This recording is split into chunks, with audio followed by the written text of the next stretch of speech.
off with a statement, and then we'll go to questions for all of the Ramblers. Porter, please.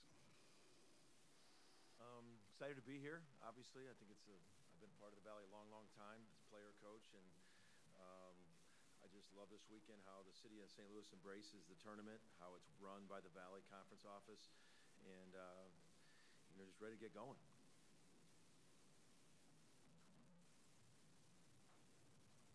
Questions right here. Start. Abby Schnabel, Loyola Phoenix.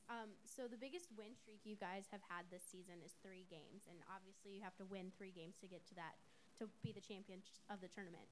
Coming into the tournament, you guys are on a 2-game win streak. What would be the keys to picking up not only that 3rd game, but the 4th game, breaking your win streak this year? Question is for who?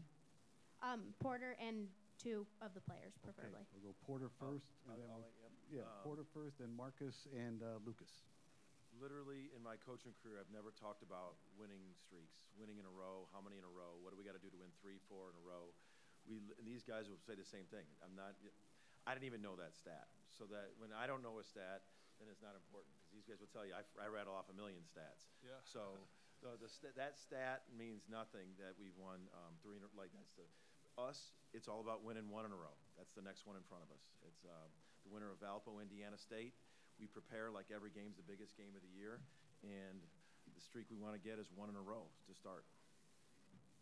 Marcus? Yeah, and just to backtrack off what he said, our game is just 1 game at a time mentality. It's not, all right, let's win 4 games in a row and then we'll be good. No, we don't worry about that. We're just 1 game at a time, and even if we do lose one, it's all right. What do we got to do to be better the next game? We don't worry about 2 games ahead of us, and that's just our mentality, like he said, like Coach said, and like I just said. Lucas. Yeah, same thing. I mean, we focus on 1 game at a time, and that's really all we're thinking about.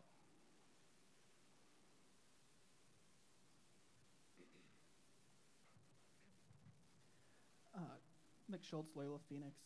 Coach, you were in the spot last year as #1 seed, didn't know who you were playing the first game. How do you go about preparing, like, scouting reports? Obviously, you've seen these teams twice, but how do you go about just preparing, not knowing who you're going to play that first game? What we've done in the past and what we did again this year is when we got last year we got the #1 seed, so we regrouped on Monday morning and we said, hey, let's be obsessed with what we have to do to get better this week. And we approached it that way. We identified, 3, 4 things that we as a group in practice sessions wanted to get better at. And then we spend, a little bit each day on each of the teams. And some people might say, oh, is you overloading the guys? That's underestimating these guys' capacity to learn and pick up scouting. It's an amazing group of how much they can pick up stuff at scouting. So we really focus on ourselves, and then we did a little bit each of Indiana State and Valpo. And then when we know later tonight, these guys know, same as last year. We'll get in the ballroom and dig into whatever team it is.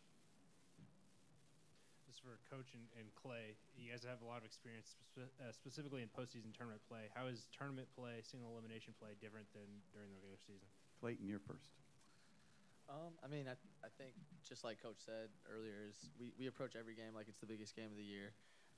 We know at this time of the year that we have to win in order to keep playing. So, we've worked all week to prepare for both teams. Whichever one we have, we know it's going to be a challenge. So we just have to be focused and continue to do the little things that we've been doing all year, and hopefully that'll help us get a win, just 1 game at a time.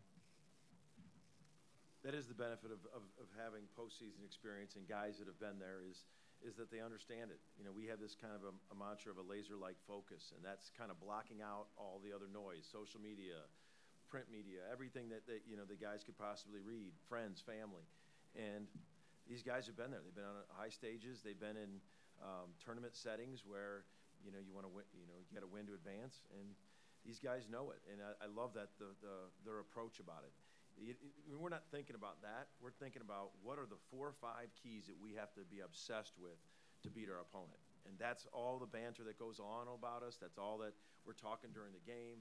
And that's really what we believe in. It's for Porter and Marcus. With the run you guys had last year to the Final Four, and you had Wichita State out of the Valley a few years ago getting to the Final Four, how undervalued is the Valley as a conference by the NCAA Tournament Committee? Marcus, lead us off, please. Yeah, no, there's definitely some really tough teams in this conference. As you've seen this year, anybody can beat anybody on any given night. And I just feel like, just amongst like mid-majors in general, I feel like we don't get enough, support, I guess, in the NCAA committee and in the decisions. But I feel like we've been coming along because, you've seen mid-majors beat high-major programs all the time, during the non-conference and all that stuff. So, definitely, when see teams like us last year and then, teams like this year, like I seen like Warford and, all those teams like that, I just feel like, we should be, considered in those aspects and definitely in this conference, there's some really good teams like I just said, and hopefully, it continues on from years from now.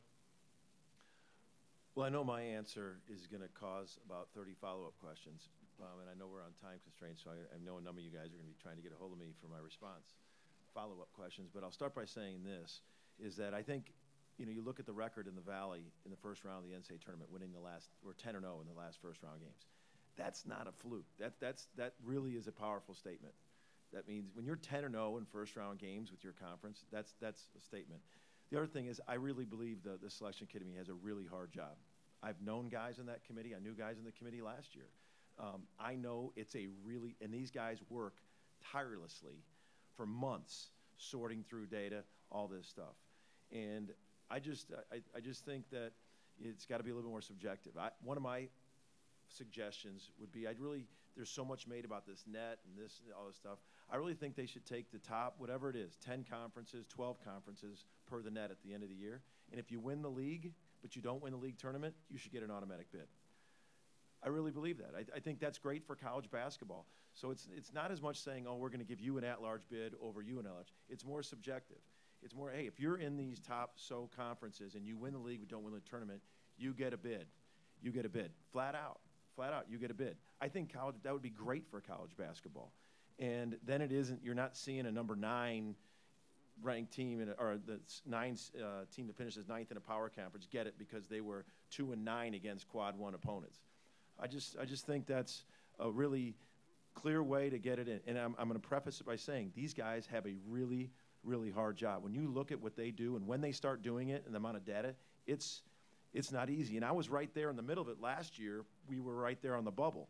But I just think it's great for college basketball to have some stories like the Loyola from last year.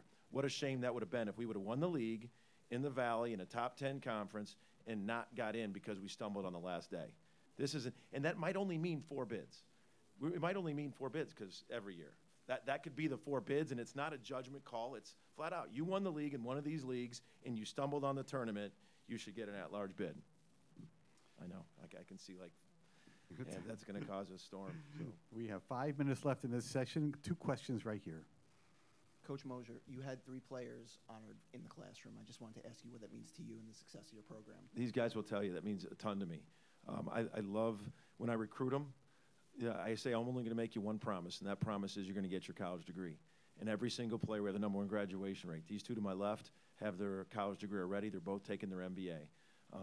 To have guys on the scholarship team, so many of them, our team GPA was over 3.0.